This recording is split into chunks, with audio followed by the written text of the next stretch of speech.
there's like a challenge of deciding what does a great CEO look like? I think the reality is that the playbooks of the past just don't work in this weird environment, right? How do we actually set people up for success?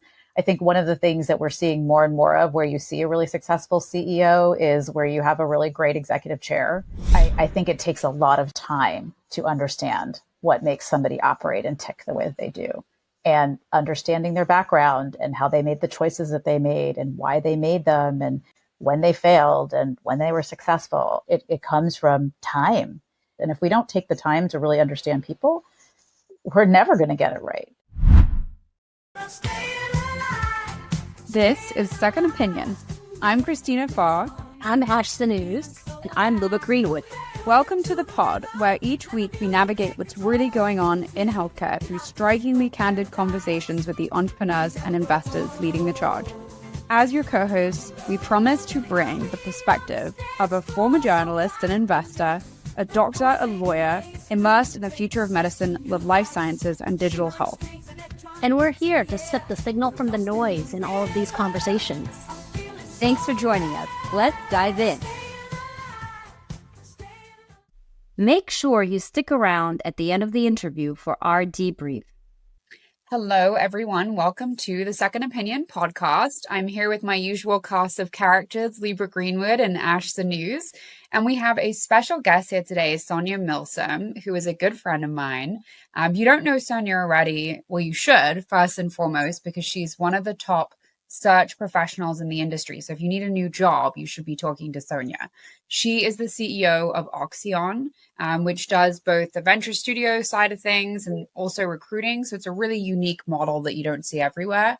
And what I love about her background is before that, she was an operator. So she was at Iora, Maven Clinic, United Healthcare. She's been in a variety of roles, but primarily focused on growth. So I'm excited to chat with her about what she's seeing in the market from a talent perspective, what sorts of companies are hiring right now, who's slimming down right now, how do you find an interesting role, what sorts of questions should you be asking? And then I think we'll just chat about healthcare in general because she knows a lot. So with that, let's dive in. Wait, Chrissy, before we dive in, I have a very important question for you. You are, well, our listeners cannot see this, but if they did, you are wearing the coolest leather hat I've ever seen in my life. I don't know what that is. I've never seen anybody wearing a baseball hat made of leather. Tell us, 2 seconds, what is this you're wearing? I will bring you a leather baseball cap. So I do live in Queens. People don't know that about me. I just moved to Queens, but I do spend time occasionally in some of the more cool and hip parts of the city, which include places like Greenpoint and Brooklyn. And in a store, I found a leather baseball cap, which I now wear every day when I have a bad hair day, which given I have 2 small kids is pretty much every day. So thank you for noticing. I will bring you one. Maybe we can make it part of the new merch. Love it. Okay, so I'm going to kick off a question to Sonia. So right now, the way that I would describe the market, the only term I can really think to use is weird. It's just weird. Like some companies seem to be raising really quickly. Most seem to be struggling. Growth seems to have slowed down, but there's also dry powder at a lot of funds and they just have to spend money right now. So I can't tell what's going on. It doesn't feel like a recession, but it doesn't not feel like a recession. What are you seeing from a talent standpoint? Yeah, absolutely. First of all, thanks for having me. It's a pleasure and privilege to be on with all of you. So I appreciate the opportunity.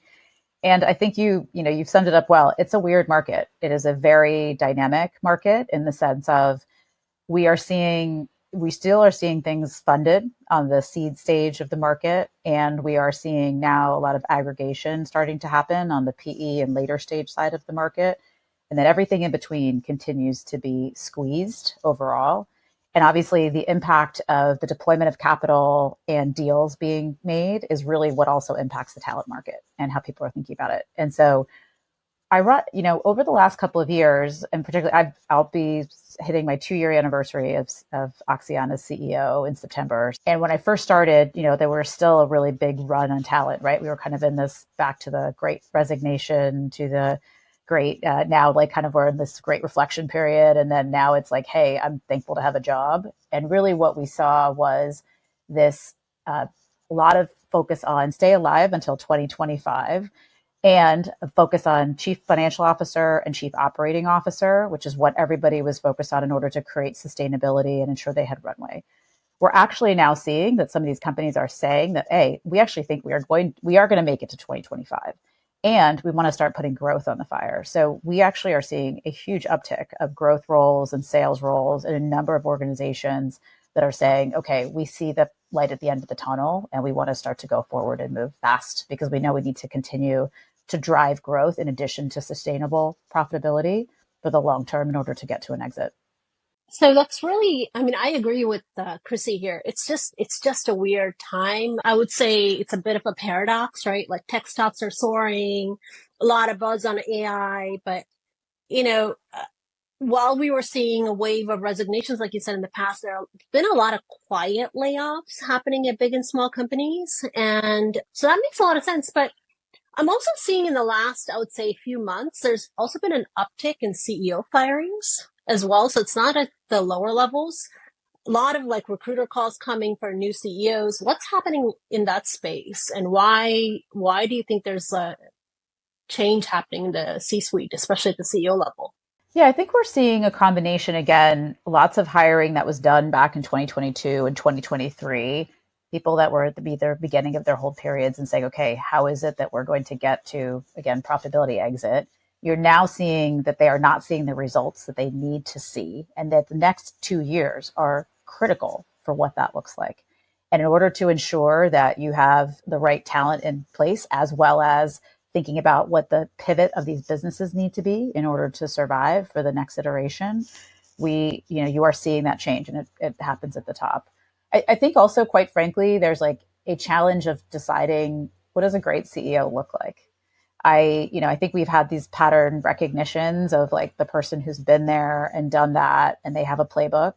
And I think the reality is that the playbooks of the past just don't work in this weird environment, right? Like there is no perfect way to determine how best to bring these businesses to their prime, right? You've got pressure from the payers, you've got pressure from the health systems, everybody, even talent, and trying to get the right people in and have them stay for a long period of time in order to, even if you have the perfect playbook to deploy it, is not there.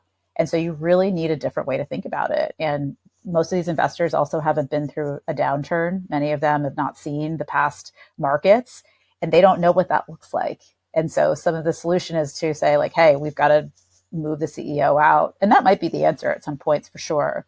It also could be that you've got to shore up the team differently, or you need to think about the business in a very creative way. And we don't always have that creativity. Yeah, and I'm glad that you brought that up too, that, about some of the investors that I think have just not been through a down cycle, and the pattern recognition is important. Some of the funny anecdotes that I'm seeing from many CEOs today is Ash is absolutely right. We're lots of CEOs, people like Ash and I and all of our friends that are CEOs or have been recently CEOs, we're getting all these calls. And usually the calls are this, what you're saying, Sonia, it's, hey, we've got a CEO. That CEO is terrible. You're going to be great. Well, that's a little scary. I mean, I think that first of all, and then you ask them, well, what are you looking for? And then they list out the things, and that's not necessarily different from your own experience. So, I don't know if you see that. It's pretty comical. Usually experienced CEOs run away from those types of calls, but it is also, I guess my question is, do you see that also? And do you think that both recruiters and the board can do a better job at, first of all, finding CEOs, actually recognizing what it is that they need, doing their homework first, and then also not embarrassing the current CEO, because often they say, well, you ask, well, what about the current CEO? Oh, that current CEO is there and they know that's not the right person. And I'm thinking, I'm sure that's not what that CEO is thinking. But anyway, I'll pause there. Yeah, you're right on. We get those calls too. It's time to make the change. Let's think about what we need to change. And I think, again, to your point of like, hey, how do we actually set people up for success? I think one of the things that we're seeing more and more of where you see a really successful CEO is where you have a really great executive chair of the board and somebody who, people like yourselves who have done it, but that can actually be a great mentor and to help that person through it versus putting them in. You have heavy boards that are all investors that have no operator experience, those CEOs it's really challenging to be in that scenario because you do not have somebody with you on that board that understands that the business needs to pivot. There are changes that need to take place. You're kind of, particularly in today's market, you're in firefighting mode. And so not having that maturity and that ability to think through those, how do you surround a CEO and make them successful? Or how do you think about other members on their team and succession planning appropriately? And the thought that you just rip out a CEO, I mean, 50% of the time it doesn't work because it's just too challenging to put in a new person, the time frame for which that person needs to get up and ramp and put the right people around them. And then again, the sustainability of the business, like that makes a very challenging environment. And linked to that, Sonia, let's talk about compensation, because one of the things I see, having come from the venture background, is sometimes these CEOs that are being recruited in, these unicorn CEOs that just like have everything, have got, led businesses through multiple stages of growth and have had exits and all the good things that boards want. Those people tend to be expensive. They want high equity stakes in the business. They want to be treated like a founder, even though, maybe they're coming in after the business has been slightly de-risked. But what they don't want is to be squeezed down by a board and a group of VCs that owns most of the cap table. And they want to get paid. They want a good salary. So do you see any disconnect there between, what some of these boards want when they're looking for these replacement CEOs, and then what the CEOs expect in a market where, like you all said, people are getting a lot of calls? I see a couple different themes. So one, to your point, they're the CEOs that have been there, done that, and they can kind of command what they want, right? They can come in and say, we need a new equity structure. We need a certain amount of cash and what that looks like. You also see another set of CEOs that they've done really well. They've had a lot of exits and they're like, we are happy to go in and do this, but we actually want all the upside on equity. They are less concerned about cash because they've made their millions through the exits that have taken place over the last few years. And then you see the last kind of CEO who are those that might not have as much of the experience, but they are willing to take on something that's a turnaround. And candidly, I see this in a lot of women who are willing to do this. They are then saying, I need to make sure I've got the cash because I might not have had an exit in the past that can carry me from a cash compensation perspective. They still want equity on the table, but they also are thinking about how do I just de-risk in the near term because they're not sure if these businesses are going to survive. Sonia, you've been first-time CEO in a really interesting and challenging environment, obviously. I think it's fair to say that the role definitely comes with some curveballs. And even for those of us who've been in executive roles for a long time, I think it's very different to sit in that first-time CEO role. I know when I took the job the first time, I was surprised at not only how lonely it is. I think a lot of people talk about it, but there were some other interesting challenges that have nothing to do with running the business, like the nuts and bolts of the business that show up when you're a first-time CEO. What has been the reality versus, what you were expecting? Yeah, I've held multiple executive positions in the past, and it's very different to be a CEO. It's a balance of figuring out what are the things that you want to retain and that are really important for the sustainability of the business in the long term.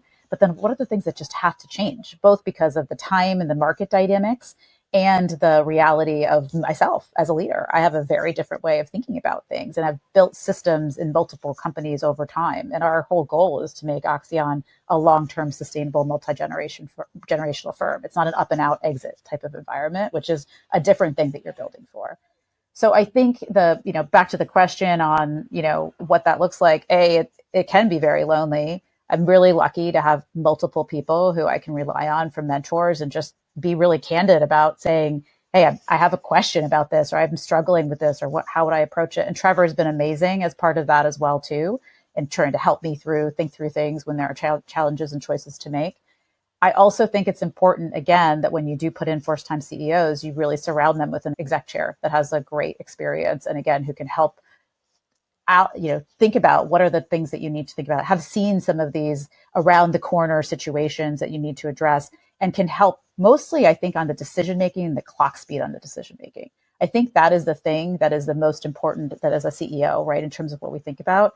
We think about adaptability, reliability, this clock speed and decision-making, cultural carrier, and then lastly, the Pied Piper, the person whose ability to attract and retain talent.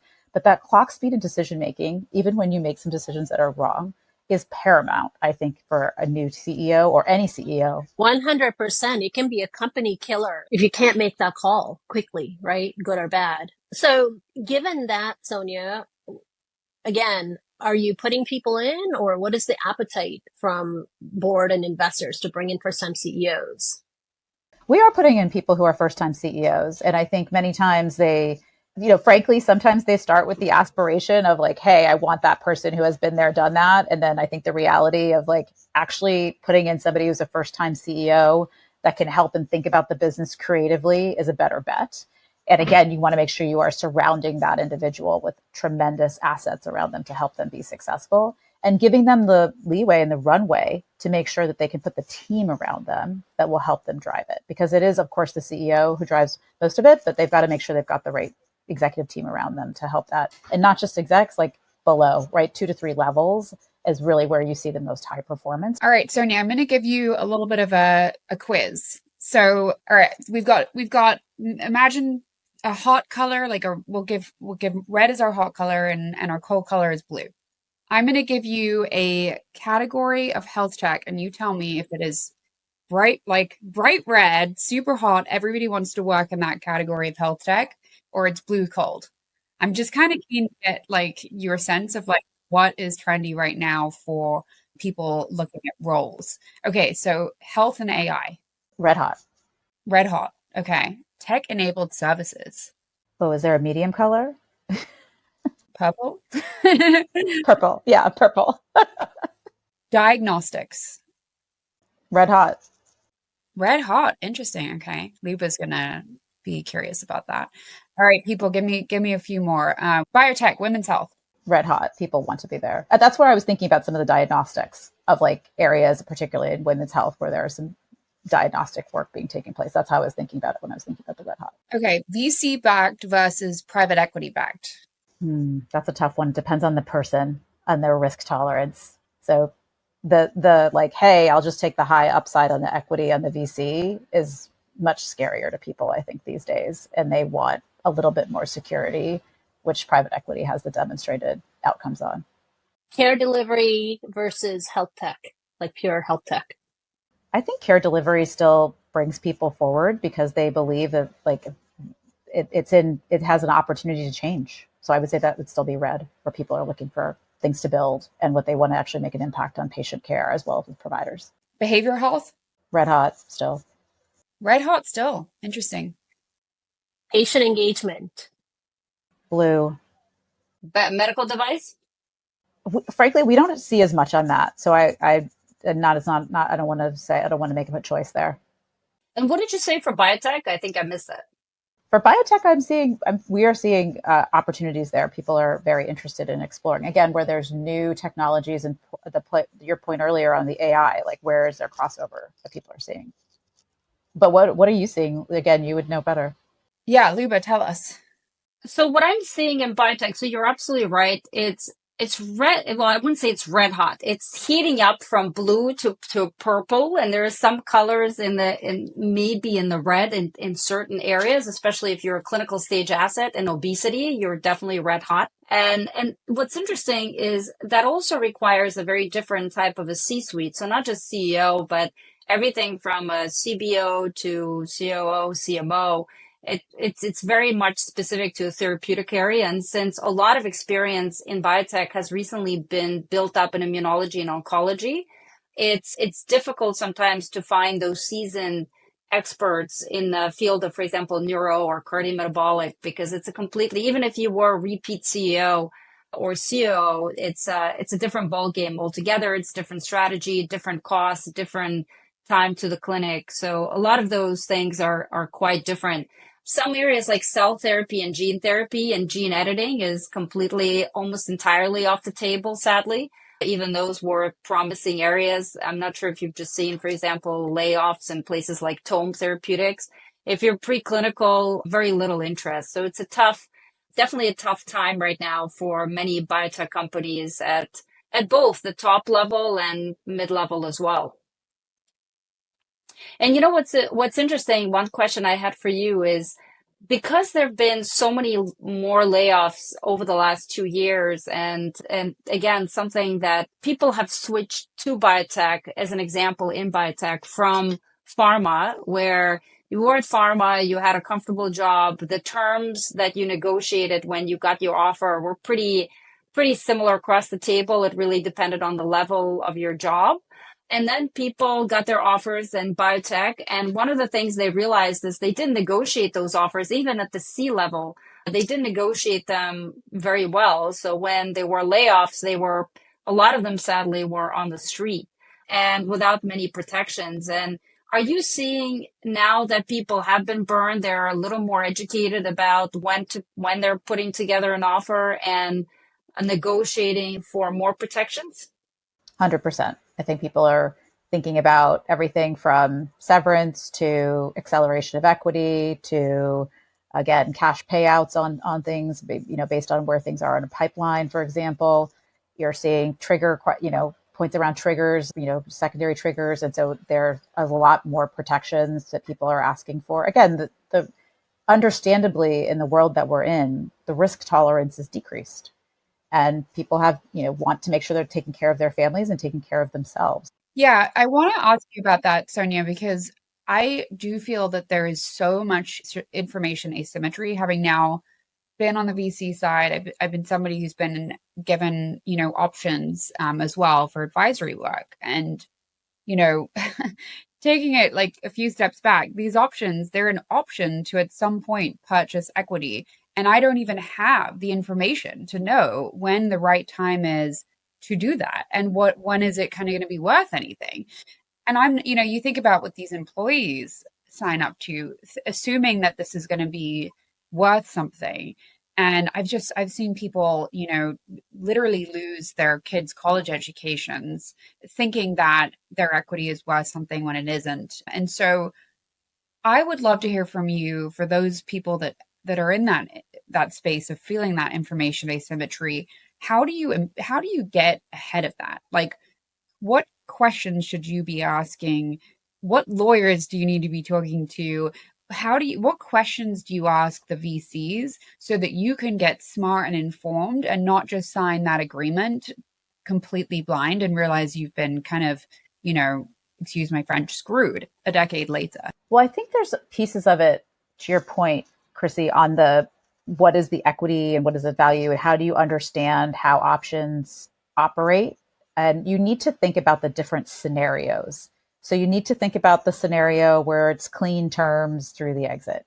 You need to think about the scenario and be educated around whether it becomes preference and what that looks like. And what are the milestones for the business that would put those two different scenarios into play? And I think that's a big part of it because the reality is there are some things that you just cannot anticipate, right? Like nobody quite anticipated. You could see all the signs, but like SVB last year created such anxiety in the market. And that was not something that you could have necessarily seen in the impact of those things on some of these companies, right? On funding and those types of things. So it's like everything. You've got to go out and ask a lot of questions. You want to ask about the cap table. You want to ask about the investors. You want to ask about the structure. You want to ask about what are the key milestones in order to increase valuation so that, things don't go wrong and what that looks like. But it's hard. There's some information asymmetry, but I think the reality is it's like, what's the sustainability of these businesses to be successful? And what's the expectation of valuation at exit and those milestones? And that is really one of the most important parts, I think, to understand of what the investors are expecting. I think that's a great point. And maybe I'll just add here that I do see a lot of people saying, I'm going to join this company because look at this really high valuation that I read about in the press. And I often say to them, okay, well, let's look at the public companies right now and how they're performing. And then let's do some simple kind of like maths here. Like, do you think this company is going to meet this valuation that the investors have given it? Do you think that it's going to double? What is the pathway that feels realistic to you? And more often than not, we end up coming around to, thinking actually it's probably worth a fraction of that. And you start to do a completely different calculus in that case, which I think is just not clear to people because we associate in our minds, high valuation means, really de-risked, really good company. And that just isn't necessarily true. Yeah, valuation is what somebody's willing to pay for it, whether that's at the end of the day. So do you believe that the valuation that the company has is somebody's willing to pay for it today. And then again, if it increases, what needs to happen in order for that exit to occur? So just on that note, I would say, all of us on this call here, we've taken sort of pretty unique paths to get to where we are today. None of us have had linear paths. And I think from this discussion, what's pretty obvious is we've had to learn a lot of these pitfalls along the way of understanding cap table and companies and how to break into the space.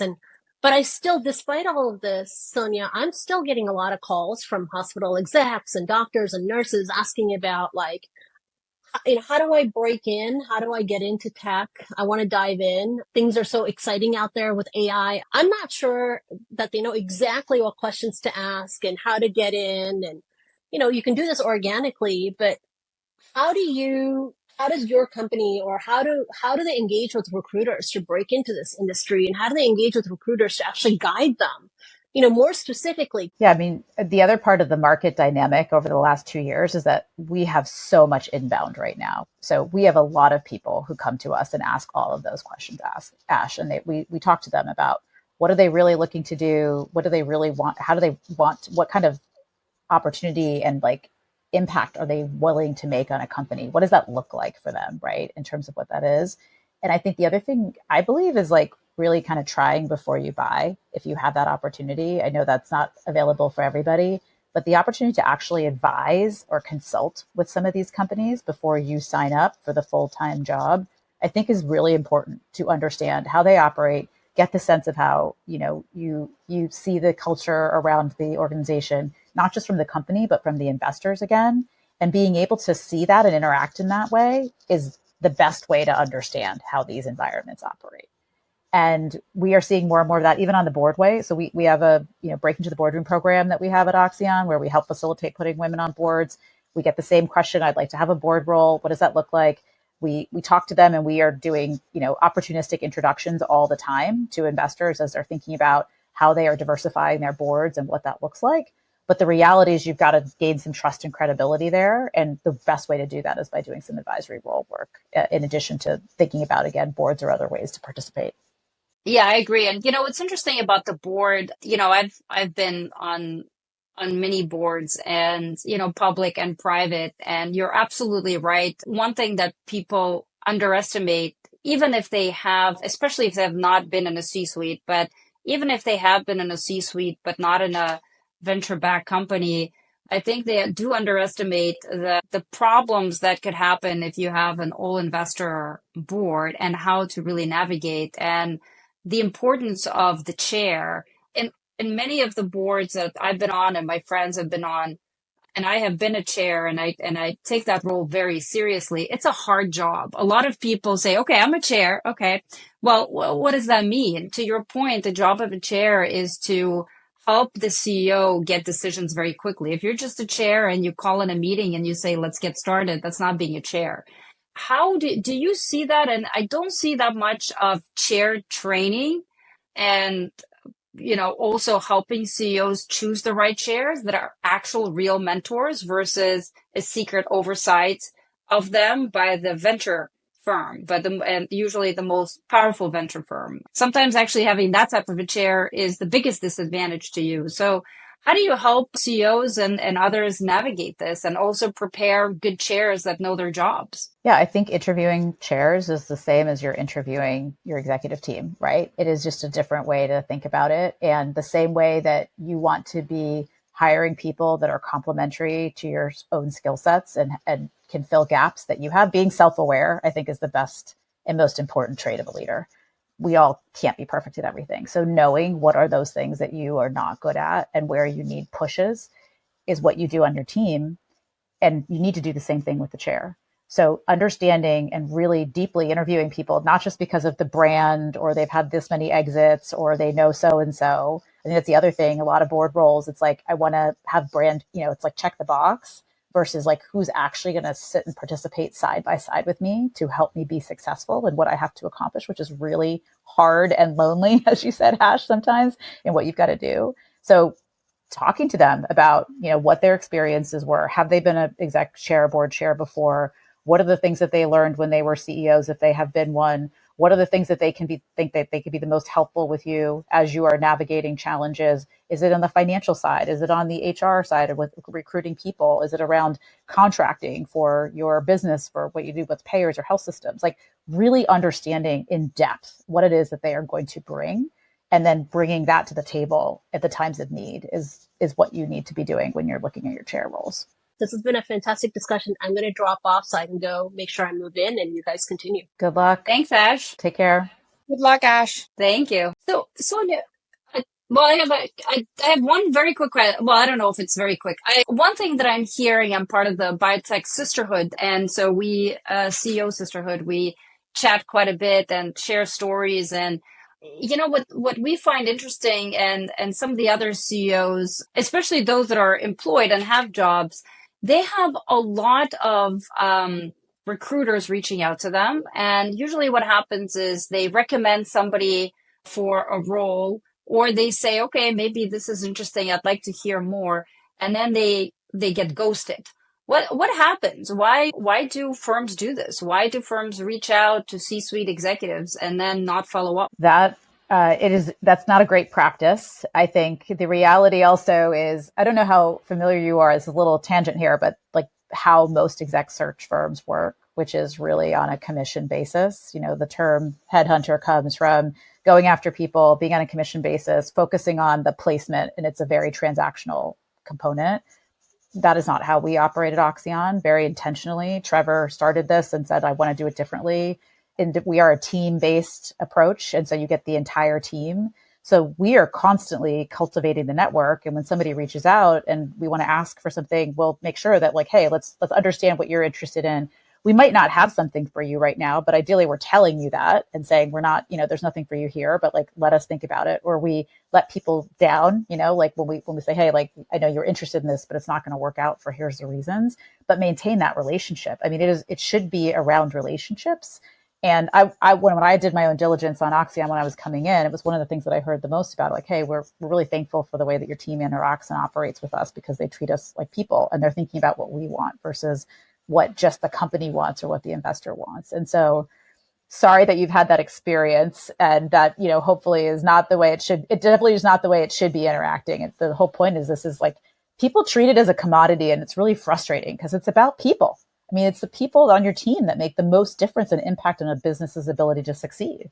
You can't treat them like just a transaction. It doesn't work. Well, especially I think with C-suite, and I think that's the part that is very confusing to some C-suite people, is because they are the ones that then will hire them, ideally for search for their team. So it's kind of short-sighted, but I'm sure they would love to hear that not all firms are like that. And certainly in my experience, I've worked with some unbelievable, wonderful firms that are very thoughtful, like Oxeon, but that's good to hear. We're happy to help you anytime.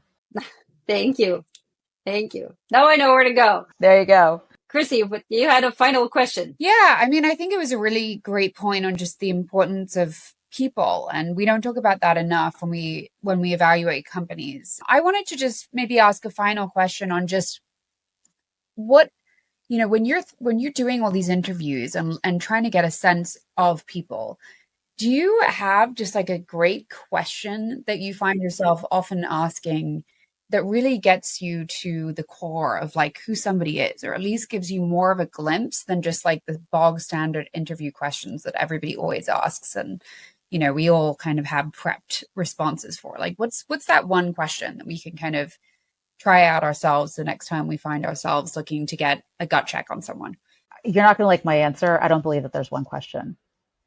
I think it takes a lot of time to understand what makes somebody operate and tick the way that they do, and understanding their background and how they made the choices that they made and why they made them and when they failed and when they were successful. And that doesn't come from one question. It comes from time.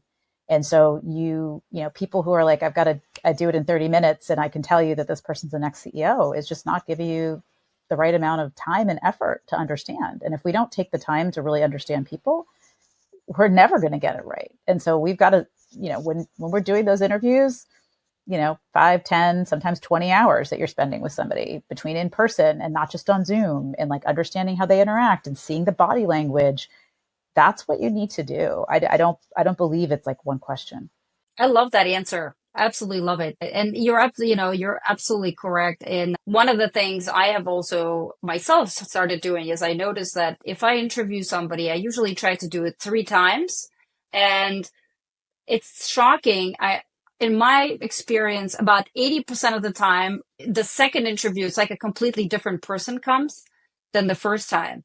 And then usually then they don't get to the third, the third one. But then in the third one, then if they're kind of consistent between first and second and third, then, then I usually hire them. But you're absolutely right. People are people. And some people, by the way, become very angry. Like, I'm the best person for the job. Why are you asking me again? Why do I need to talk to you again?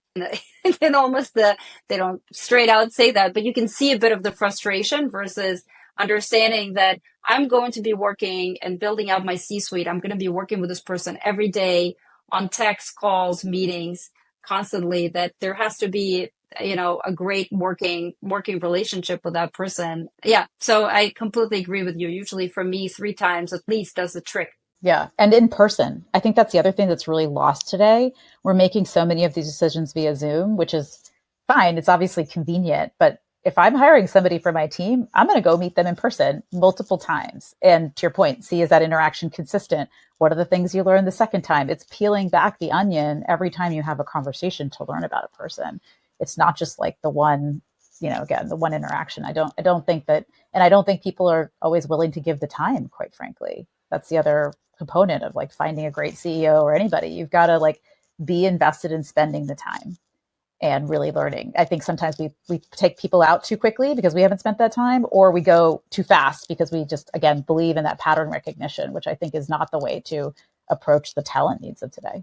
Absolutely. Well, I just want to say, Sonia, thank you so much. I know we have learned a lot, and I am really excited to have met you. This is the first time I've met you, and I'm excited that there's somebody like you that is running a firm like Oxeon. I can see that you're making a big difference. You both have both the operational background, and which I think is very helpful. So you do really understand, as you said, the needs of the clients and the needs of these firms. And I love that you're thinking about the human piece of it, because ultimately these are all humans. You're not trying to, as you said, in a transactional way, match somebody with a role. So I love the way that you think and the way that you're building the business and the way that you work and how your team thinks about this. And you've taught us a lot today. So we'd love to have you back as well and pick your brain more on some of the questions that people should be asking, both when they're hiring and when they're being hired, so that it's a perfect match. Because I think we all believe on this podcast that, people work hard and highly educated, and there is a perfect job for them. And so sometimes things are not a match, but it's important and fulfilling for both sides to take the time to find something that really works for them. So thank you. Thank you for all your advice and being with us today. Thank you, Sonia. I appreciate it. Thank you. Alrighty. So Chrissy, what did you think?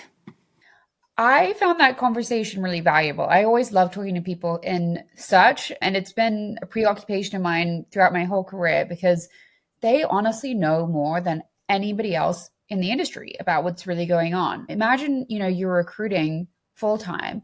You were talking to people all day long, like, what do you like about your job? What do you not like about your job? What do you think of the CEO? How's the business doing? And so the just like repository of information that they collect is astonishing. And I think more people should be tapping them, especially in the venture community, in the journalism community, in industry, to see what they think. Moreover, I've always thought that people like Sonia would make good VCs, because we talk about the financial model, we talk about the market. Team. It is team, especially at the early stages. So somebody who can quickly evaluate whether or not that team has the goods and is going to gel, and like all those things are ticking and in place, I think that would be a very strong investor.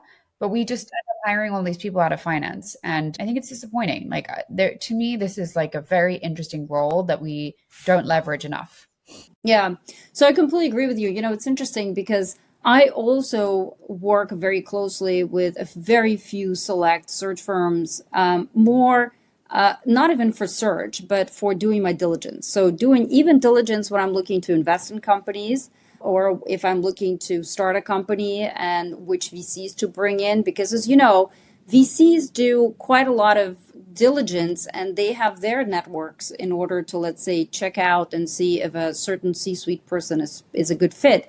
I don't see as many people being proactive. If you are a COO or a CBO or a CEO, you should have a good relationship with somebody in search that sees a lot of investors and also sees how they act and what happens to the C-suite in the companies that they start. So absolutely think that they're a great resource. I do, we definitely probably should have a lawyer, as you said, in employment next on this segment, because many people are asking, how do you protect yourself in this environment in startups?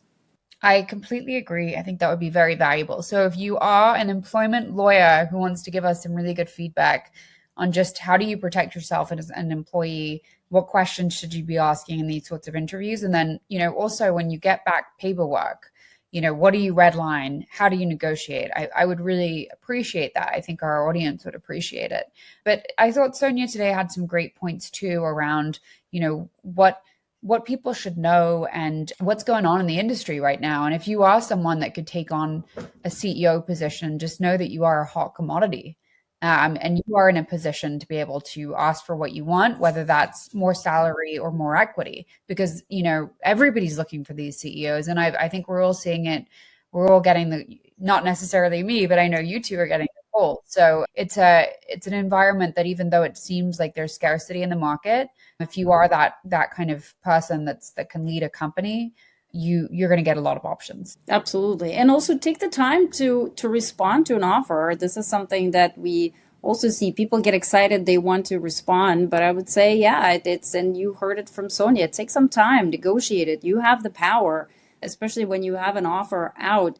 Usually they don't have multiple offers out. So if there's an offer to you, you have a few weeks to really negotiate and push back and bring your own terms. If anything, that would also give you a sense, and at least from my experience, it gives you a sense to understand how reasonable your bosses, who are the board and investors, are going to be. If they say, no, this is it, these are the terms, I don't know, rethink if this is who you want to be working with for the next 5-10 years, because maybe that's not the place for you. If they are willing and able or interested to have the discussion and negotiate with you, that means they really want you for who you are as an individual and not just as somebody on a transactional side as a placeholder until they don't like you in a year and look for another one. Totally agree. So just remember, you are in the driver's seat. You are looking for a new role. I'm sure Sonia would be happy to hear from you. You can also reach out to some of us on this pod. I secretly love matchmaking in all forms, whether it's job matchmaking or in the romance area. So anytime, reach out to me. But yeah, I had a lot of fun on this one. I hope we get deeper into this area because it's a great way to just keep a good feel for the market. Perfect. Thanks, Chrissy. Talk to you next week. Thanks, Luba, and get a baseball cap. I will. Bye. Thanks for tuning in to Second Opinion. Share it with colleagues and friends and message us to let us know what topics you want to discuss on the podcast. If you want to support the show, the best ways are to leave a review wherever you're listening and make sure you are subscribed. And check out Christina's Second Opinion newsletter on Beehive.